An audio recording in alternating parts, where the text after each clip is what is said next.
신율의 뉴스 정면 승부 3부 순서 시작합니다. 제가 항상 여러분한테 드리는 말씀, 유튜브 들어가셔서요. YTN 라디오 채널 구독해 주시고요. 신율의 뉴스 정면 승부 좋아요, 댓글 부탁드리겠습니다. 자, 신율의 뉴스 정면 승부 3부. 오늘은 정면 인터뷰로 꾸며지는데요. 더불어민주당 박주민 의원 만나보겠습니다. 의원님 안녕하세요. 네, 안녕하세요. 예, 오늘부터 국회 본회의 시작됐죠. 이 대정부 질문 시작됐죠. 그죠? 네, 대정부 질문 시작됐습니다. 예. 근데 뉴스 보니까 오늘 더불어민주당 30 의원이 최상병 사건 수사 외압 의혹과 관련해서 한덕수 국무총리한테 대통령이 직권남용한 것이 분명하고 법 위반한 사실이 분명하다. 이렇게 얘기를 하면서 탄핵 소지가 분명히 있다라고 말했습니다. 자, 박 의원님. 탄핵 소지가 있다고 박 의원님도 생각하십니까? 일단은 객관적인 구성 요건을 좀 봐야 될 것 같은데요. 아시다시피 탄핵이 되려면은 이제 법률 위반 또는 헌법 위반이 있어야 되고 그것이 중대해야 됩니다. 이건 가정법으로 제가 말씀을 드리는 건데, 예. 서른 의원님도 아마 이제 상황을 가정하고 전제해서 그것을 말씀드렸을 것 같아요. 만약에 이제 수사 과정에 대통령이 관여했다. 예. 그래서 수사 과정을 뒤집으려 했고 실제로 뒤집혀졌다. 이렇게 되면 사실 직권 남용이 될 뿐만 아니라 그 외에도 다수의 헌법적 문제를 야기하는 건 맞거든요. 예. 그렇다면 이 부분을 객관적으로 본다면, 그러니까 이런 일이 진짜 있었다고 본다면, 우리가 헌법에서 규정하고 있는 탄핵 소추 요건의 객관적 구성 요건에 해당할 수는 있겠죠. 네. 그런데 어떻게 보세요? 그러면 관여하고 뒤집어졌다라고 보십니까? 박 의원님께서? 현재까지는 거기에 이제 딱 맞는, 그리고 그것을 이제 직접적으로 증명하는 증거는 나오지 않았잖아요. 예. 그런 어떤 주장이 있는 거고, 그 다음에 객관적으로 비춰지는 정황이 그런 식으로 좀 흘러간 것 같다라는 것이어서, 저희들은 그래서 이 부분도 좀 진상규명이 돼야 된다고 생각하고 있습니다. 예. 이 부분이라는 것은? 대통령의 관여 여부에 대한 부분이죠. 그러니까 예를 들어서 아시다시피 이제 국방부 장관이 보고를 받고 사인까지 했는데 바로 다음 날 국방부 장관이 자신의 그런 행위와 정반대되는 행동을 하잖아요, 그죠? 예. 그 사이에 이제 안보실에서 관련된 자료를 받아갔다는 건 이미 다 사실로 인정이 된 상태고요, 그죠? 그죠? 예. 그 다음에 31일 날, 그러니까 그 수사 결과가 뒤집히면서 뭔가 지시가 내려왔던 날 같은 경우에 지금 박 대령 같은 경우, 전 수사단장 같은 경우에 청와대란다. 대통령실에서 오전에 회의가 있었다라고 자기 어떤 진술조서에 써요. 그런데 그걸 박 대령이 어떻게 알죠? 그 11시에 오전에 회의가 있었다는 걸? 진짜 있었습니까? 회의는 있었다는 거잖아요. 그리고 회의가 끝나자 예. 대통령이 그 회의에서 보고받은 내용을 가지고 장관한테 얘기했다는 거잖아요. 그러니까 이런 어떤 객관적인 흐름은 있는 거죠. 근데 사실 여부는 좀 더 밝혀져 봐야 되는 거고. 예. 지금 이제 흐름이 있다라고 말씀하셨지만 중요한 것은 그러면은 그렇게 대통령실이 나설 동기는 뭐라고 보세요? 그 부분도 이제 밝혀져야 되겠죠. 사실은 뭐 언론 보도나 이런 것들 보면은 이번에 이제 그 사고의 책임을 지게 되어야 했었을 사단장의 경우 뭐 대통령과 특별한 친분이 있었다 뭐 이런 보도들도 나오고 있는데 그런 부분 정확하게 좀 밝혀져야 될 필요는 있겠죠. 네. 그러니까 이제 근데 이 탄핵 얘기 자꾸 나오는 게 총선에는 어떤 영향을 미칠 거라고 보세요? 글쎄요, 뭐 정무적인 판단까지 지금 저한테 여쭤보면 제가 그렇다 안 그렇다, 뭐 좋다 안 좋다 이렇게 말씀드리기는 어려운데, 예. 여튼 이제 요 부분에 있어서는 아까 말씀드렸던 대로 관련자들의 진술이 있고 또 그 진술에 비춰서 객관적으로 그런 방향으로 흘러간 듯한 정황은 지금 드러나는 것이어서 이 부분에 대한 진상 규명을 해야 된다라는 국민적 요구도 있는 거고요. 그래서 저희 같은 경우에는 뭐 특검이나 국정조사를 하자라고 한 부분이어서 이 부분에 대한 진상규명을 좀 하자는 얘기는 저는 계속 유지되고 또 굉장히 필요한 얘기라고 생각을 합니다. 그다음에 이제 탄핵 얘기는 이런 것들은 이제 정치적 판단의 문제니까요. 그것은 좀 별개로 좀 판단을 해보면 좋을 것 같습니다. 예. 자, 그리고 또 하나 지금 주목을 받는 게 김만배 씨하고 신학림 전 언론위원장이 진행했다는 허위 인터뷰 의혹이요. 이게 네. 지금 굉장히 핫한 문제인 것 같은데, 네. 그죠? 자, 이 문제 그래서 지금 대통령실 같은 경우에도 상당히 강경하게 나오고 있는 것 같거든요. 어떻게 보십니까? 그러니까 지금 약간 좀 차분해졌으면 좋겠다는 말씀을 제가 오전에 다른 매체하고 인터뷰하면서도 얘기했어요. 왜냐하면은 방금 진행자께서도 이걸 의혹이라고 일단 얘기하셨지 않습니까? 아직 이제 수사가 들어가야겠죠. 그렇지 않습니까? 예. 그런데 이제 벌써부터 이제 자신의 정체성을 국무위원이라고 착각할 정도의 정체성을 갖고 있는 방통위원장은 국기문란이다, 폐간시켜야 된다 이런 얘기 하잖아요. 예. 예, 그리고 대통령실도 뭐 시대의 정치 공작이다 이렇게 막 얘기를 한단 말이에요. 예. 이게 지금 이런 상황에서 지금 정확하고 또는 헌법적 질서에 맞는 대응이냐라는 거예요. 예. 방금 진행자분께서도 의혹이라고 했으니까 이건 좀 지켜봐서 어느 쪽으로 판가름이 나느냐를 봐야 되지 않습니까? 예. 예. 그래서 이런 대응, 막 이렇게 막 급격하게 앞으로 막 치고 나가는 이 대통령실과 또, 이런 방통위원장이 본인은 국무위원도 아니면서 국무위원이라고 하면서까지 막, 예. 이런 게, 대통령이 그동안 언급해왔던 자유라는 것에 과연 적합한가, 그리고 대통령이 그렇게 수호하고자 하는 이념하고 부합하는가, 저는 안 맞는다고 생각하거든요. 그래서 이런 부분도 조금 객관적이고 좀 차분하게 좀 정부와 여당이 좀 지켜봤으면 좋겠습니다. 예. 근데 뭐 자유라고 얘기를 하는 것이 가짜 뉴스, 거짓 뉴스까지 포함하는 것은 아니다. 이렇게 주장을 하면서 물론 아직 밝혀지지 않았지만 그러니까 진행자님도 계속 의혹이란 말을 예. 붙이잖아요. 그러니까 예. 밝혀지지 않았지만 어쨌든 본인들 입장에서 볼 땐 이건 가짜 뉴스다라고 생각하기 때문에 얘기하는 거 아니겠어요? 그러니까 의혹일 뿐인데 예. 그걸 가지고 벌써 이제 뭐 국기문란을 얘기하고 폐간을 얘기하고 바람직하진 않은 것 같은데요. 예. 예, 알겠습니다. 근데 이제 지금 드러난 팩트는 두 가지인 것 같아요. 하나는 뭐냐면 책값으로 1억 6,500만 원을 받았다. 정확하게 얘기하면 1,500만 원은 부가가치세라고 그러잖아요.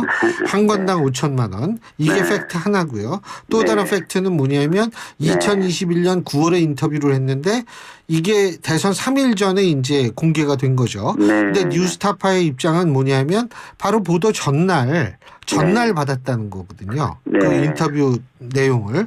그래서 이제 회의를 거쳐서 보도를 했다라는 게 뉴스타파의 입장입니다. 요 두 가지는 어쨌든 팩트 아니겠어요? 그죠? 요 두 가지만 보실 때 박주민 의원님도 법조인 출신이시니까 어떻게 생각하세요? 이 부분. 그러니까 뭐 사실은 그 돈 거래가 있었다는 부분 이런 부분과 그다음에 이제 그 인터뷰의 허위성 여부 그다음에 허위성 여부가 판단된 뒤에 그 돈 거래 여부와의 연결성 이런 것들을 다 따져봐야 되는데 그렇죠. 예. 아직은 이게 각각 드러나 있는 것으로 현재는 보여요. 그죠? 세 가지가. 이 부분이 딱 연결이 돼야 의혹이 아니라 사실이 되는 거죠. 그죠? 예. 예. 그래서 이제 그런 부분은 이제 그런 부분대로 좀 남겨놔야 될 것 같고, 지켜봐야 될 것 같고, 두 번째로 이제 뉴스타파의 경우에 그것을 오늘 입장문 저도 좀 읽어봤는데 받은 뒤에 나름 자신들은 추가 취재를 했다라고 지금 얘기하고 있고, 두 번째는 보도 여부를 결정함에 있어서 신앙님이라는 분의 개입과 관여는 없었다고 얘기를 하고 있는 거예요. 그죠?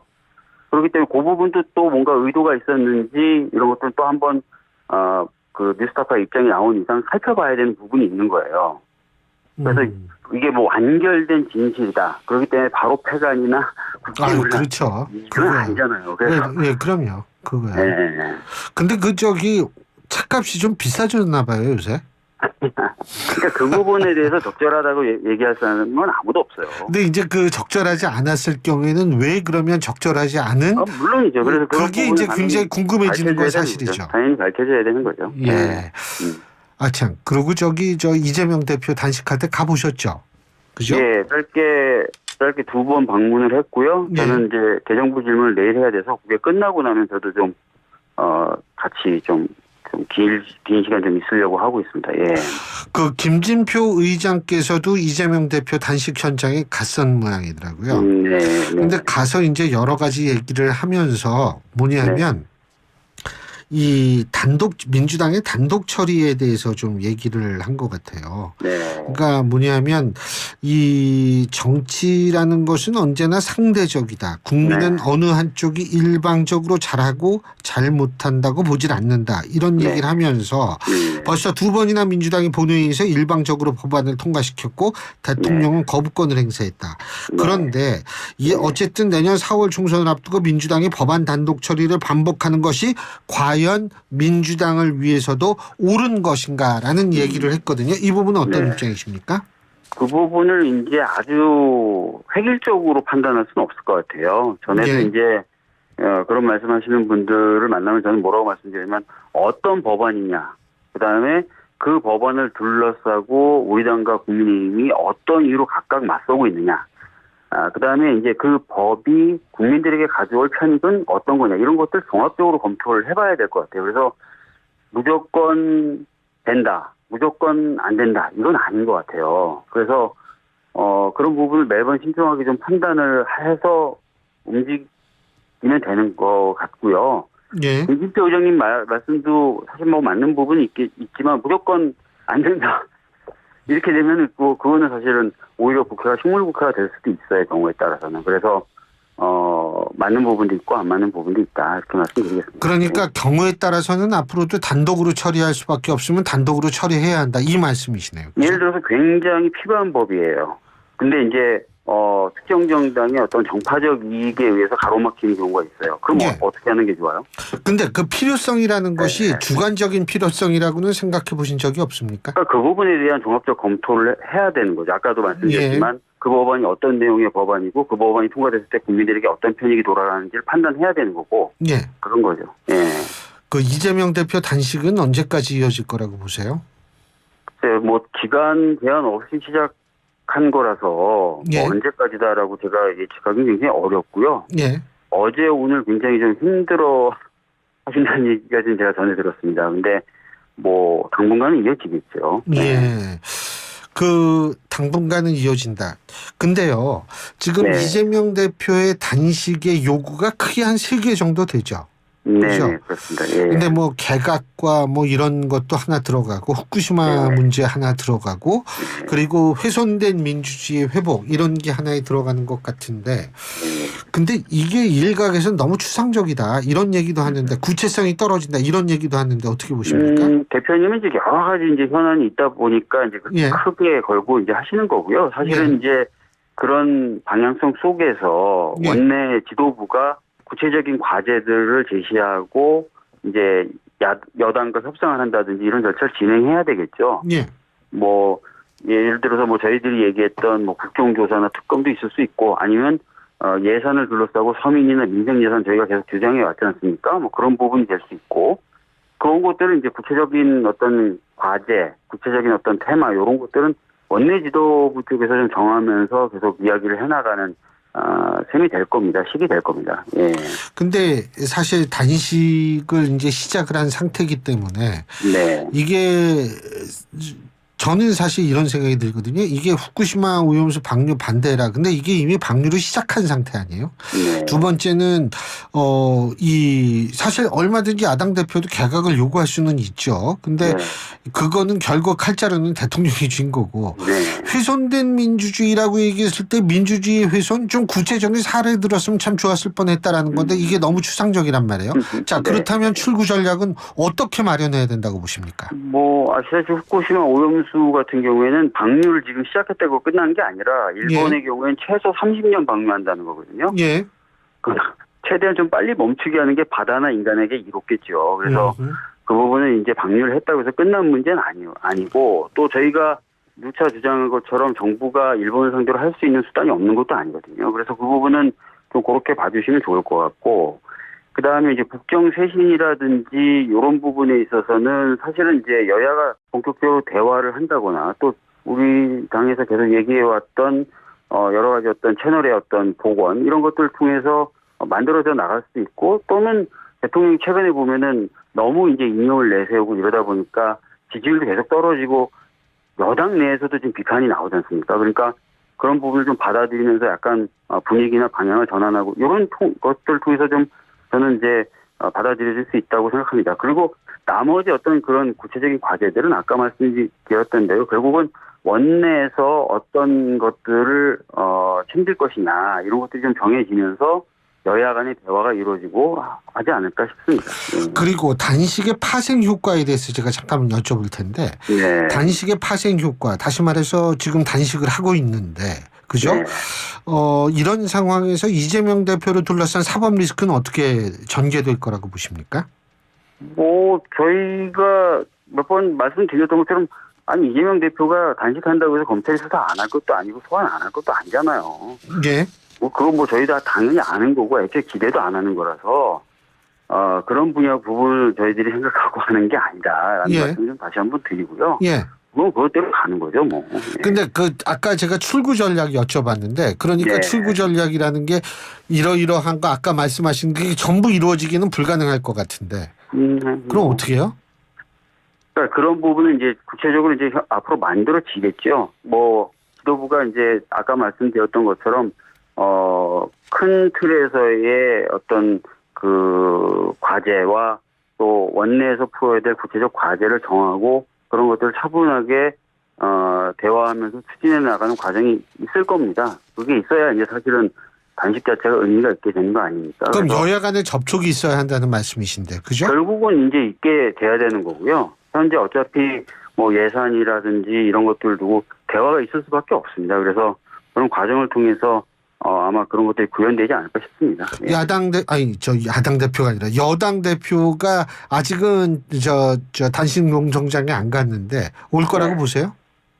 글쎄요, 결국은 뭐 정치라고 하는 게 뭐 이야기를 통해서 풀어나가야 되는 부분들이 상당 부분 있는 것 또한 사실 아닙니까? 그러다 보면은 뭐 가능할 수는 있겠죠. 그러나 현재 분위기 보면은 워낙 대통령실 우위의 여당 분위기라서 조금 더 지켜봐야 될 것 같습니다. 예.